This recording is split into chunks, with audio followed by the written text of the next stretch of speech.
Je voudrais remercier tous ceux qui ont participé à cette réunion du 14 novembre. Nous étions nombreux, on a pu faire plusieurs ateliers.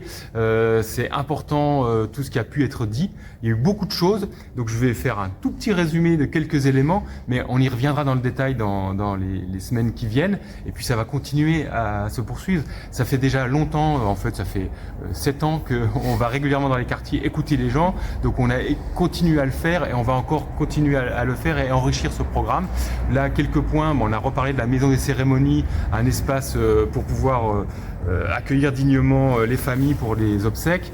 On a aussi parlé de la piste d'athlétisme. Est-ce qu'il faut ajouter une couche sur un équipement sportif ou pas? Donc ça aussi, ce sera tranché dans les semaines qui viennent, mais ça paraît indispensable. On a parlé du bassin naturel de baignade, le faire en priorité au Grand Bleu en isolant un espace pour pouvoir se baigner et que ça soit un espace gratuit.